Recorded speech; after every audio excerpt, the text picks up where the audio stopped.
du coup, je vais accueillir sans plus tarder, après avoir eu un refill d'eau, parce que j'en peux plus, merci beaucoup.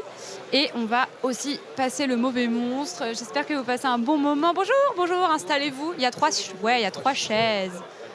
Incroyable. Hop, voilà. On enchaîne du coup. Tiens, je vais donner... Ouais, c'est bon. Ah ouais, vous êtes 4 au final? Non, mais on va, ils vont. Ok.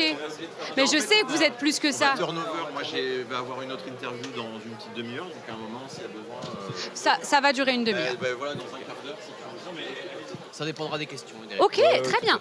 Alors, Ouais, t'as raison. bien sûr. Alors, ouais, voilà, c'est bon. Je vais avoir mon petit verre d'eau. Merci beaucoup. Bon, j'espère que vous avez passé un bon moment avec Enzo Bercati. Du coup, on enchaîne directement. Merci, tu cher. Je peux boire un peu? Oui. C'est important, c'est la raquette. Je parle depuis tout à l'heure. Live 4 heures de live après, c'est ça? Déjà, non? Non, mais à la 2 fin, heures. ça Ah fait- ouais, oui. Bon, ça va. Franchement, ça va, c'est OK. Alors, je suis en charmante compagnie, puisque je suis accompagnée de pas tous, du coup, parce que le plateau, on a dû s'adapter, mais des auteurs donc, de Bombix. J'ai besoin de savoir qui est qui, parce qu'on ne s'est jamais rencontrés. Camille Mandrake. Brice Cossu, du coup, Vincent Brujas. Et moi, Brujas. et Ronan Toulouat. Et Ronan Touat, d'accord. Eh bien, bienvenue. Du coup, là, c'est vos rôles dans la BD. Plus ou moins. Le scénariste. Moi, On va je suis commencer scénariste. par Voilà. J'écris l'histoire, en gros. Moi je fais storyboard crayonné. OK. Et moi, je suis encreur. D'accord, ok, très bien. Mais vraiment, il y a beaucoup de monde Oui. sur Bombix. Vous avez été plusieurs à travailler dessus. D'ailleurs, on va en parler. Comment ça se passe le festival pour vous là? Très bien. C'est vraiment un bon super, ouais, festival. c'est un bon C'est une festival. bonne édition. Ouais, Très bonne clairement. édition. C'est vrai? Ouais, c'est le premier jour, donc ça va, on est encore à peu près vaillant. On a le deuxième, À vous, c'est le deuxième jour. Non, moi ça va, c'est le premier jour. Mais donc ça va. c'est plutôt calme, en termes de dédicaces, mais c'est riche en rendez-vous. Donc Voilà, c'est on ce est qu'il faut beaucoup pour en un perspective. salon. Voilà. Et c'est pas la première fois que vous venez du coup au festival, Oh non. ça fait Voilà. un moment. 14 ans. Waouh. Ouais, c'est ça. Je ouais. viens pas chaque année, mais ça doit être pas loin de 10e édition ou un truc comme ça, facile. Ouais, c'est ça, ouais. Je suis venu Moi, pas moi, venu une je- seule année en fait. Ouais, Ouais, il y a voilà. qu'une- sur 15 ans, Peut-être même sur plus 15 que ans, 10. ça fait qu'une année où je Oui, donc vous êtes rodés quoi. Oui, c'est c'est ça. habituel Ouais, pour tout vous. à fait, ouais. Mhm. On a nos habitudes, nos petits rituels. Vous avez beaucoup- les spots où boire des coups. Et on Ouais. commence à peu près à se retrouver dans Angoulême, parce que ça c'est la truc chaque année, si tu te perds dans cette ville. Ah, ça y est, moi je commence à. C'est la deuxième fois Ouais, que je oui. viens là, ça commence à, Bah, c'est bien, à toi rentrer c'est là. dès la deuxième, moi il a fallu attendre une dizaine de fois pour que j'arrive à trouver des points de repère. Ah ouais. Oui, bah en plus c'est très vallonné, il y a une histoire de Oui, plateau, très vallonné, ça ouais, tout à monte, fait, ça ouais. descend. Exactement. C'est étendu, oui, après il faut s'y retrouver, mais ouais, non, Mais vous tout à n'êtes fait. pas du tout d'Angoulême, vous? Ah, pas du Pas tout. du tout. Pas du tout. D'accord, vous venez d'où? Moi je viens de Fréjus. Dans- Ah ouais, c'est vrai? Oui, Trop drôle, tout à moi je suis de Nice. Ah ben voilà. Voilà. Salut compatriotes. Salut. Moi, je suis de Haute-Vienne, pas loin. Je suis à 1 heure de route. Ok, bon, donc ça va. Et c'est moi, pas je loin. suis au Mans. Donc, un peu plus au nord. D'accord, oui, je vois bien, merci. Eh bien, alors, sachez dans le chat que, parce que du coup, il y a le chat qui est juste sous mes yeux et qui adore la couverture. Oh là là, c'est très beau, stylé cette couve. Merci beaucoup. Donc voilà, vous pouvez faire hashtag Bombix dans le chat pour avoir la chance de gagner le tome 1 de Bombix. Est-ce que vous pourrez laisser un petit mot Bien sûr, dedans, bien sûr. éventuellement, pour faire plaisir Oui, à la oui, personne qui la gagnera? Absolument. Donc, n'hésitez pas. Est-ce que vous pouvez, l'un de vous, plusieurs, peu importe comment vous vous organisez pour le passage de micro, de toute façon, vous en avez tous un. Parce on en que a l'année tous un, dernière, on en avait normalement. un pour les invités et ils devaient se le partager. Là, on est D'accord. trop bien Bon, ça équipés. va. Est-ce que vous pouvez nous dire, Bombix, de quoi ça parle? Alors, de quoi ça parle? Ce sont des personnes issues de plein d'époques différentes, de la planète Terre, issues de plein d'époques différentes, qui se retrouvent projetées par ce qu'on appelle les orages temporels, dont on voit un exemple sur la couve, qui sont projetés à travers ces orages temporels dans un lieu qu'ils ne connaissent pas, ils ne savent pas où, ils ne savent pas quand, mais ils se retrouvent tous avec des gens de plein d'époques différentes, et, avec des objets, donc ils vont essayer de survivre, recréer société. Par exemple, notre héros est un astronaute du 21e siècle et son meilleur ami, en gros, dans cet univers-là, c'est un chevalier du 12e, Bohémon. Voilà, et donc On ça va implique pas parler mal. de ce personnage, ouais. justement. Ça qui- implique pas mal de choses, de rencontres, de différences, mais ils font société. Et il y en a qui vont essayer de comprendre pourquoi ils sont là, où ils sont déjà, qu'est-ce qui se passe. Et d'autres qui s'en fichent un peu et qui sont là juste pour profiter de la technologie qu'ils découvrent. Mais en tout cas, voilà, il y a plein de mystères à résoudre, il y a plein de questions. C'est un peu, je fais souvent la comparaison avec Lost ou avec cet avion qui s'est crashé. On dit mais où on est? Voilà, il y a un peu c'est un peu ce genre de série-là, mais avec surtout l'idée de faire ce petit jeu avec des personnages d'époques différentes qui me plaisait beaucoup. Oui, parce qu'en fait, moi j'ai trouvé ça trop original le scénario parce que quand j'ai compris qu'en fait tous ces gens qui étaient ici venaient d'époques différentes et qu'en fait c'est même pas inquiétant ces disparitions parce qu'en gros il y en a très peu. En fait, ils reconstruisent une société certes, mais étalée sur tous ces siècles d'êtres vivants, Oui. d'êtres humains en tout cas sur la planète Terre. Mais c'est pas tant que ça, quoi. Des disparitions un peu mystérieuses. Ils se retrouvent là, mais en fait ils ont pas vraiment d'issue. Ils doivent s'organiser. Et c'est trop intéressant. En fait, il y a plusieurs théories qui disent que si on était plusieurs à se rencontrer d'époques différentes, de cultures différentes, il y a ceux qui pensent qu'on se battrait tout de suite. Ouais. Et il y a une école qui est plus de dire bah non, on va s'entraider, il y a la solidarité. Je suis plutôt de cette école-là. Je pense que si on se retrouve dans un milieu qu'on ne connaît pas, qu'on doit survivre, on a tendance plus à faire taire les différences et à essayer de se comprendre. Voilà. Donc là, nos héros, par exemple... Après, l'un n'empêche pas l'autre. Hein. Il peut y avoir Absolument. ceux qui sont de la team Alors, organisons-nous et la ceux suite, qui... La suite va le montrer, mais je pense qu'en majorité, on a tendance plus, même les études sociologiques aujourd'hui le montrent, on a tendance à plus s'entendre qu'à s'écharper. D'ailleurs, on a souvent une vision très horrible, par exemple, du Moyen-Âge. On a l'impression que c'était la guerre tout le temps, alors qu'on se rend compte que non, c'était pas si... voilà, que là, on pensait des conflits tout le temps.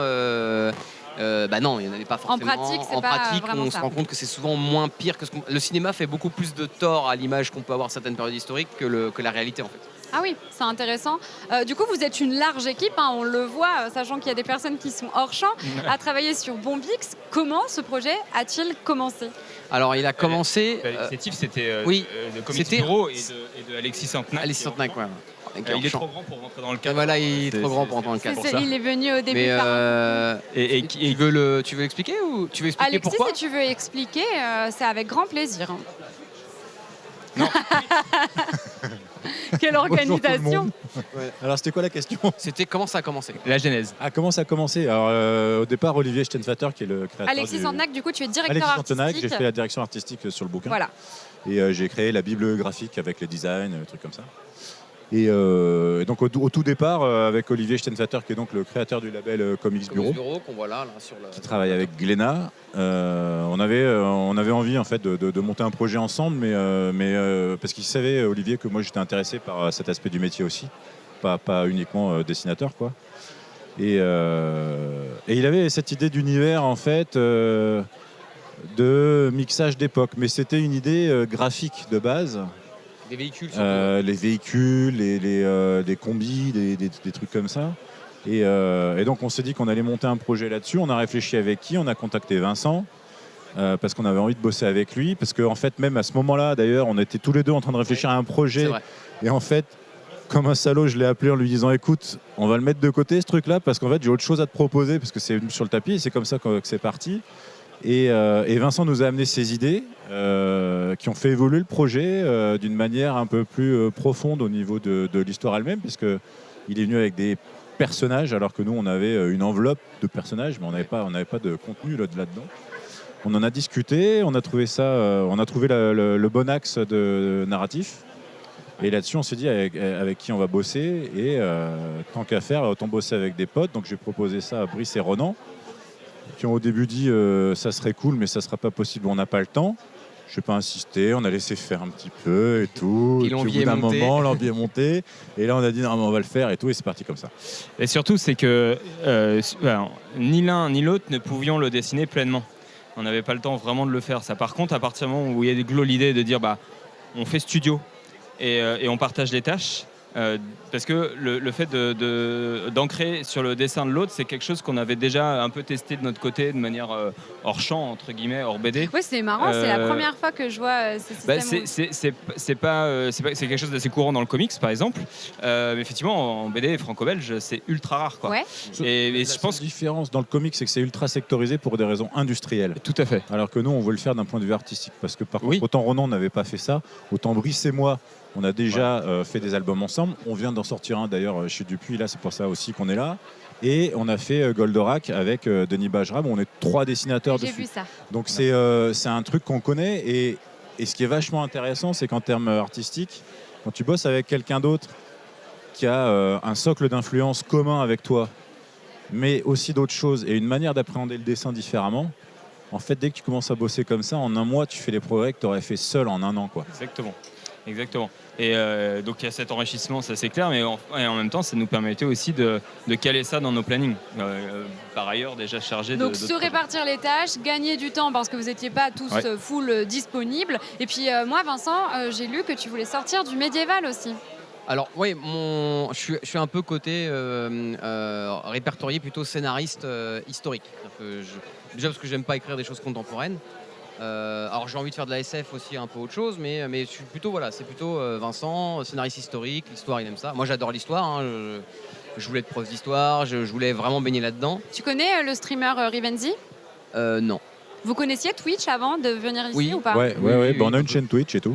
Ah ouais, vous avez une chaîne Twitch ? Avec l'atelier on a un virtuel. atelier virtuel. On a un atelier virtuel tous ensemble. Voilà, t'en as 3, mais on est en tout, on est une quinzaine. Et on a une chaîne Twitch qui s'appelle l'atelier virtuel. Ok. Et ben en fait, il y a un toute streamer neuve, hein, qui a un copain à moi qui s'appelle Rivenzi, c'est son pseudo. Joyeux anniversaire Rivenzi. Joyeux anniversaire à lui. Joyeux anniversaire Rivenzi, qui est spécialisé vraiment en histoire. Et donc il fait des documentaires sur YouTube historiques et il fait aussi des lives histoire en compagnie d'historiens où il parle de sujets choisis au préalable et il est extrêmement intéressant. C'est vachement bien de le dire parce que comme justement nous avec notre atelier virtuel on a tendance à faire des Twitch en fait, spécialisés sur certains membres de l'atelier mais aussi d'autres sur un sujet de scénario. Justement un jour on pourrait faire un raid sur son sur sa propre chaîne. Ouais. Oui, du coup pardon, je t'ai coupé parce que mais en tout cas oui, c'est souvent ça que j'aime. Et là en fait ça me permettait de parler quand même d'histoire, hein, parce que je fais de la SF, mais finalement ces rencontres de différents personnages, parce que mon grand projet, c'est quand même d'expliquer aux gens que c'est pas parce qu'on vient du Moyen-Âge qu'on est forcément plus bête, plus sanguinaire, plus débile. C'est des espèces de... C'est les intelligences sont... Voilà, en gros l'idée c'est que... qui ont un peu casser un peu des clichés qu'on a aussi sur au Moyen-Âge, ils étaient sales, alors que je pense qu'au niveau hygiène, il y a une période où ils étaient vachement plus sales. Et surtout c'est l'idée de se représenter que nous on est le pinacle de la civilisation humaine. J'estime que les civilisations humaines du 21e siècle ne sont pas le pinacle de ce que c'est l'humanité. D'ailleurs, dans notre album, ils rencontrent des gens qui ont vécu après eux et qui les surnomment les greedy, parce que c'est ceux qui ont mis la terre... On va en parler justement des greedy. Donc moi, c'était ça qui m'intéressait aussi. Ça permettait de parler un peu d'écologie, d'histoire, et en même temps, ça me sortait un peu de mes carcans habituels, en fait. Ouais. Tu parlais d'humanité, en fait. D'humanité, tout à fait. Oui, donc c'était aussi peut-être un défi de travailler à autant de personnes ou pas tant que ça c'était assez fluide. Moi, je pense que le premier mot, surtout, c'était plaisir. Ouais, grave, plaisir. C'est ça. Et on était ensemble, en fait. Après, c'est valable. C'était valable quand on a fait Goldorak aussi. C'est que on est beaucoup, mais en fait, on se connaît depuis très longtemps. Et en fait, on s'est mis à bosser ensemble parce qu'on en avait envie et qu'on a tous un énorme respect pour le travail de chacun. On s'est pas retrouvés comme ça a pu être fait, et notamment comme c'est le cas par exemple en animation où tu montes un studio mais tu montes des compétences. Là nous on n'a pas monté un studio de compétences, on a mis nos compétences au service du studio, mais on a monté un studio de potes. Donc du coup si tu veux en soi c'est compliqué, mais entre nous moi je ça passe trouve bien, que c'est assez facile parce qu'en plus il n'y en a pas un qui va se vexer parce que t'as vu là c'est pas bien, je pense que si, je pense que ça. On est tous dans l'intérêt du livre et de l'histoire et du rendu et de la finalité qui est le livre. Voilà. Et il n'y en a pas un qui oublie ça, du coup ça permet de faire les choses en tout cas le mieux possible par rapport à nous. Il n'y a pas d'ego. Vision de la BD quoi. Ouais, voilà, il n'y a pas d'ego entre nous, donc si à un moment il faut dire qu'il y a un truc qui ne va pas, on le dit et puis l'autre corrige quoi, et c'est pas un souci. On parlait justement à Bombix, c'est de la science-fiction finalement. Comment on fait pour se renouveler en science-fiction avec tout ce qui a déjà été abordé sur le sujet ? Laissez Vincent répondre à ça parce que c'est lui qui a le vrai problème. Mais moi, ma philosophie, c'est déjà on se pose pas la question et on fait ce qu'on aime. C'est le meilleur moyen de pas trop se casser la gueule, je pense. C'est clair. Déjà, moi, c'était parce que les premières, ce que m'avaient proposé Olivier et Alexis, c'était on aimerait que tu expliques pourquoi des véhicules se retrouvent avec plein d'époques différentes. Moi, le côté Mad Max véhicule, ça m'intéresse pas plus que ça. En fait, moi, les grosses cylindrées, c'est pas vraiment ce qui me plaît, ou créer du véhicule, c'est pas ce qui me plaît. Par contre, moi, l'idée qu'un astronaute parle avec un chevalier, ça me fait marrer déjà d'avance, et je me dis, je vais m'amuser comme un fou. Donc après, c'est comment je le justifie. Donc, ça naît d'une idée, d'une envie de faire vivre des scènes, et après, on essaie de les justifier par un ressort scénaristique. Alors, il faut que ce soit relativement solide, il faut que les gens aient envie d'y croire, faut construire un monde autour. Mais une fois qu'on sait ce qu'on veut faire et ce qu'on a envie de raconter et comment on a envie de le raconter, le reste vient tout seul en fait. Exactement. Et après, il y a l'expérience scénariste, ça me reste mon métier. Et bon, voilà, Et puis tu vois, Puis après, il y a comment on représente cette SF-là. Mais c'est ouais, voilà, c'est ça. J'allais enchaîner là-dessus parce que tu vois, c'est vrai que quand tu fais du post-apo, t'échappes pas à Mad Max dans la référence iconique. Voilà. Oui, il y a des Sauf que là, la différence majeure, c'est que Mad Max, c'est du bric-à-broc, c'est du bricolage, des véhicules assemblés, mais c'est de l'agressivité pure. Ouais. On est vraiment dans le conflit direct. Oui. Alors que là, on est sur un récit que j'estime, moi, plutôt humaniste. Et plus nuancé Et en peut-être fait, du coup. voilà. Et du coup, à travers tous les designs de véhicules, etc., il fallait justement que cet aspect-là transparaisse et qu'on n'ait pas l'impression de voir un Mad Max parce que ça n'a pas d'intérêt par rapport au propos, quoi. Et moi, je me demandais comment la science-fiction et cet univers dystopique que vous avez créé permet d'émettre une critique de la société actuelle. Tu as commencé à en parler avec les Greedy, justement. Bah justement, c'est la même chose qu'avec les contes, avec les métaphores. En fait, on part loin. Ça permet de faire des rencontres qui sont impossibles dans le monde d'aujourd'hui.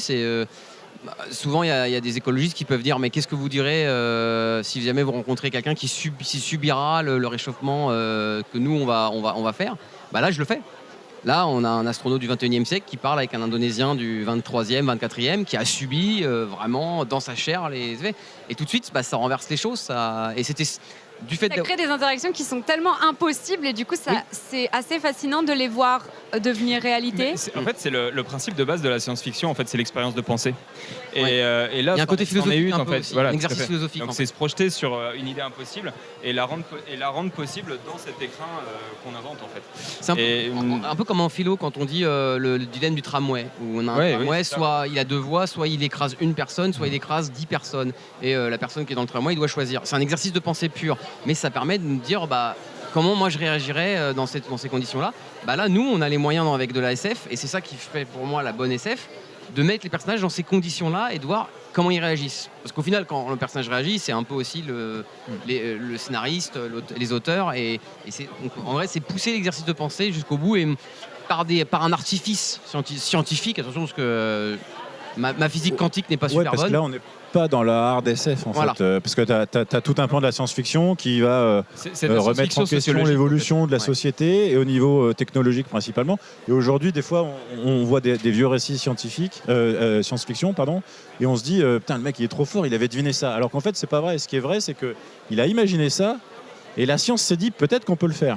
Et derrière, on l'a fait. Ouais. On a créé des objets. Il y a plein d'inventions comme ça qui ont été. Tu vois, le téléphone portable, par exemple, c'est pas sorti de nulle part. C'est sorti des bouquins au départ. Et là, nous, on n'est pas là-dessus. On est vraiment sur l'exercice de pensée, comme il dit. C'est ça. Et puis une expérience sociologique, sociale, en fait. C'est une expérience sociale. Oui, c'est complètement ça. Oui. Ouais. En plus, ça paraît. C'est un peu un jeu de télé-réalité science-fiction, en fait. Oui, ça. C'est Koh-Lanta, mais ailleurs. Mixons ça là-dedans. C'est Bourdieu en science-fiction. Et du coup, vous êtes en train de le dire, mais la planète sur laquelle se passe l'intrigue, c'est une planète où arrivent des êtres humains d'époques qui sont très différentes. Comment on fait pour imaginer tous ces personnages et faire en sorte que, en lisant Bombix, on se dise « Ah, mais cette personne-là, elle vient plutôt de ce siècle-là, ou celle-ci, elle paraît un peu plus actuelle. » Parce qu'en fait, c'est ce qu'il faut faire, sinon on tout à fait. pas, en fait. Ça, c'est le travail de design, de rendu, d'avoir les petits indices qui te font dire que... Et aussi, au-delà de ça... Et c'est là où le travail des deux dessinateurs est assez important, c'est aussi de travailler sur la posture des personnages. Ouais, parce que quand on a un Bohémond qui était chevalier, il va pas bouger, il va pas sourire de la même façon que le gars qui vient de 2052, tu vois. Il n'a pas été éduqué de la même façon, quoi. Vincent, tu voulais dire quelque chose aussi ? Moi, justement, avec la taille, alors il y a les dialogues aussi qui peuvent aider, mais avec un 54 pages où on va quand même relativement vite. En effet, le visuel est extrêmement important pour créer cette différence-là et donner du réel, pour donner l'impression que ça existe et que c'est tangible. Alors, il y a un autre truc sur lequel on va jouer, c'est des êtres humains qui vont garder des choses qui leur sont chères et qui leur ressemblent. Alors, Bohémond, il va tomber en amour d'objets qu'il va trouver, comme notamment... Ce qui pour lui est le plus cher, c'est son Walkman. Mais il va cassette. Attention le micro. Pardon. Il va trouver que les baskets, et les t-shirts, c'est trop cool aussi. Mais il va garder son épée. parce que son épée, c'est ce qui fait, c'est son âme en fait. Ouais. C'est lui, c'est un chevalier. Paul, c'est pareil. Paul, c'est un ancien astronaute. Il a gardé sa veste qui l'identifie comme tel. Donc en fait, en quelques éléments comme ça, on peut identifier les persos. C'est là-dessus qu'on a commencé à travailler en premier avec Brice. Ok. Le design est important. Et puis il y a des dans le décor aussi, tu as des Ça c'est des super détails important. dont en fait on ne parle pas, ou en tout cas pas encore dans ce tome. Mais en fait, on aperçoit des choses. Alors le lecteur le voit pas forcément parce que tu parcours la case comme ça. Mais si tu le relis après, en arrière-plan, tu vois des trucs, Je me permets. des formes. Oui, vas-y. Il y a des trucs qui Théo, sont ça carrément futuristes en réalité. Et pour l'instant, Voilà. on n'en a pas parlé. Et effectivement, sur une grande double page comme ça, il y avait toute l'importance justement de poser plein d'éléments, d'objets issus d'orages temporels, des artefacts, des monuments un peu bizarres, on ne sait pas d'où ils viennent. Et puis ce gros bateau, ce gros porte-conteneur a échoué au milieu de nulle part comme ça, et sous laquelle une petite ville s'est faite, et dans laquelle en fait on s'est amusé à mettre plein de détails. Un vieux bateau du XVIIIe siècle, une sorte d'aile de vaisseau spatial, on ne sait pas trop ce que c'est, un tout morceau ça, de c'était cathédrale amené et par tout. les- Oui, tout à fait, la par les tempête, orages par temporels. l'orage, oui, pardon. tout à fait. Merci beaucoup Monody pour le raid, bienvenue à vous tous, installez-vous. Alors on est en direct du festival de la bande dessinée d'Angoulême avec Glénat et je suis avec les auteurs de Bombix, donc en charmante compagnie pour parler du premier tome qui est sorti aux éditions Glénat l'année dernière, je ne sais pas quel mois. En septembre dernier. Voilà, donc on est Et actuellement le en train de deuxième arrivera en poser, septembre. hein Et le deuxième arrivera en septembre. tout à fait. et le Et on deuxième fera, arrive en septembre, donc on est actuellement en train de parler de Bombix et on terminera ce live avec encore 2 autres interviews, donc restez, n'hésitez pas. Ok, très bien, donc voilà comment on fait pour trouver ces personnages d'époques différentes, etc. C'est très intéressant parce qu'en les lisant, je me suis dit c'est fou de devoir donner de la substance à ces persos parce qu'en fait on est très habitué à voir des récits ancrés dans une seule temporalité et là c'est une espèce de mix énorme et tu te dis bon ok, il va falloir que je gère pour que le lecteur il puisse se projeter quoi. Je pense qu'on a effectivement ce côté rentrer tout de suite, enfin faire en sorte qu'un personnage soit tout de suite identifiable et graphiquement posé d'emblée, c'est quelque chose qui est ultra important, mais au final, sur nous, en tout cas sur notre génération, assez naturel. Je pense que tu as une communauté très joueuse et très vidéoludique. Oui, on fait beaucoup de jeux Genre, vidéo, nous aussi, on a infusé en fait toute notre histoire depuis plus de 20 ans où on joue aussi. Et un des personnages ultra typés, ultra graphiquement posés, tout de suite reconnaissable, avec qui on s'identifie tout de suite et on joue tout de suite. C'est un peu la logique en fait. On mélange aussi bien le design que le caractère et que son époque en fait. C'est-à-dire qu'il va Tout à être fait. une sorte de mix de tout ça qui vont bien le définir en fait. Ils sont voilà, le caractère va être un peu influé par rapport à la période. En Et gros. forcément, c'est ça. bah, évidemment, bien sûr. Et d'ailleurs, vous en parliez tout à l'heure, Bohémond, c'est un personnage qui est vraiment très très atypique. On le remarque beaucoup dans ce tome 1. Il est né en 1214. C'est un chevalier de l'époque médiévale. Et pourtant, c'est le personnage qui tente le plus de s'intégrer à une espèce de réalité qui n'est absolument pas la sienne. Il a son t-shirt I Love New York. Dans les oreilles, il a ce baladeur dont on parlait tout à l'heure. Et il écoute du Michael Jackson. Pourquoi en fait? Est-ce que Vincent, c'est pas une espèce d'énorme gros kiff à toi d'avoir en créé fait, Bohémond? Totalement. mais réfléchissez vraiment. Vous êtes chevalier, vous arrivez à vous avez, on vous donne ça, vous ne pouvez que adorer. Le coup des Nike au pied, par exemple, ça c'est moi, j'y tenais vachement parce qu'en fait, j'imaginais le gars. Bon, il y a un orage, tu vois, je sais pas, t'as des containers qui tombent, il y a le truc, il est plein de Nike, il y en a partout. Et le mec, il a vécu toute sa vie avec des choses, quoi. des bouts de cuir, tu sais, tout dur ou machin. Et à un moment, il essaye ça, il se retrouve sur des coussins d'air, Voilà. quoi. Ouais. Putain, Mais c'est tout comme, obligé, tout comme il adore les voitures, enfin il adore rouler et il veut plus mettre le cul sur un canasson. sur une selle quoi. Donc mais oui, Je le comprends, ouais. Et d'ailleurs son rêve dans cet album là, c'est un peu il rêve de voler parce que à partir du moment où il a appris que l'homme avait pu voler C'était dans possible, des véhicules, Mais ça c'est n'existait possible. pas du coup. Donc et lui, mais quoi? il faut imaginer en fait tous les possibles qui s'offrent à lui avec en parlant avec des gens de notre époque. C'est un enfant en fait. C'est un enfant Mais qui ça écoute se les jeux. voit, hein, Et ce qui en fait un personnage attachant, une sorte de J'adore ce guerrier comme ça. personnage, ouais. Et Voilà. du coup, c'est ce côté enfantin. Oui, et puis en plus, Brice, il a donné vraiment ce look en même temps un peu Wolverine et en même temps pétillant en fait. Et c'est aussi pour ça que lui. il se Là, pose c'est pas un de Wolverine question de curieux et souriant, quoi. savoir- Oui, voilà. Ouais, voilà. C'est aussi pour ça qu'il se pose pas la question de savoir pourquoi il est là.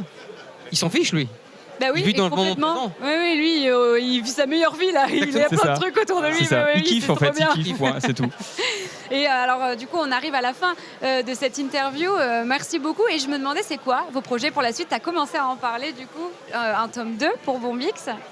Alors donc là tout de suite, la dernière sortie, c'est du coup encore un album que j'ai dessiné avec Brice Cossu qui s'appelle Wakan, qui est sorti chez Oui, Brice qui est resté quelques instants, mais je il est pense parti qu'il a parce dû qu'il y a une autre partir interview. pour son interview. Voilà. Et seul au dessin, j'ai sorti un Orc et Gobelin et je vais refaire un Orc et Gobelin. Et on réfléchit aussi à des projets, Brice et moi, des projets Denis Bajram, Valérie Mangin et moi, et Thibaut de Rochebrune et moi. Donc on s'occupe.